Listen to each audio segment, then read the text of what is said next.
Last week, a question was presented to me after my Character Viewer podcast was posted. The question regarded selecting a character over and over again, and the question was, except if I plan to use that character 3 times, nowhere does it tell me what keystroke to use. Well, Prac, you have a point.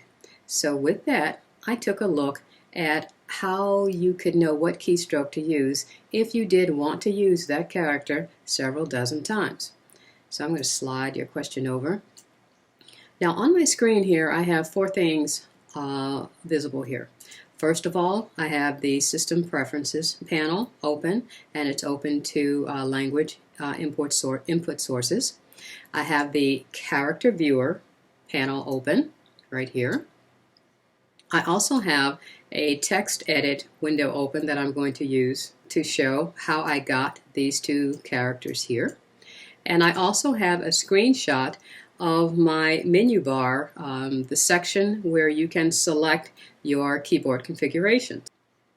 So let's take a look at how I got these characters here. First of all, let me reiterate how I got this configuration into my menu bar in the first place. So from the System's Preferences, let's show all, and you would start at Language and Text. From Language and Text, you want to make sure that you select Input Sources, and from Input Sources, let's start at the top of this configuration for keyboards and scroll all the way up to the top. You want to make sure that Keyboard and Character Viewer is selected. And if I scroll all the way down again, Unicode Hex Input. Now from there, with my icon in my menu available to me, I want to select the Unicode Hex Input keyboard configuration, and I also want to make sure that Show Character Viewer is selected so that it brings up this Character Viewer panel so that I can select the character that I want to place in several dozen times. On the left hand side, I've selected Miscellaneous so that it brings up the miscellaneous symbols. And if I select any of these characters and hover over it for a moment, the Unicode value will show up. The Unicode value for this club is 2663. So with that, I don't even have to have this selected. So I'm going to select off of it just to make sure that you see what it will input. I'm going to come over here to Text Edit, and I'm going to select this bullet point.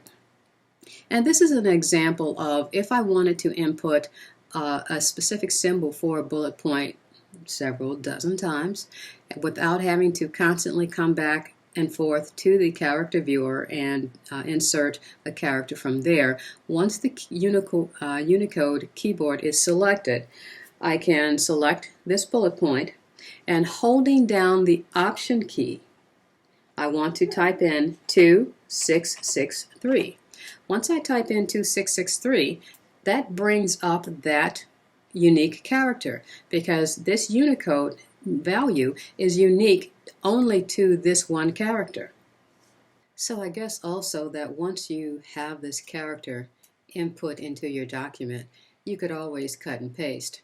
But if by chance you happen to cut and paste something over this, you know the Unicode value and you can always input it again. Now what I've noticed when I have this Unicode Hex Input configuration selected, and some applications I can type normally as I would as I'm working, and some of them I can't. So you might have to go back and forth between the Unicode Hex Input configuration and your US Extended configuration. But Prac, I hope this helps you and someone else who might have the same question. And it certainly helped me as well. Thanks for the question.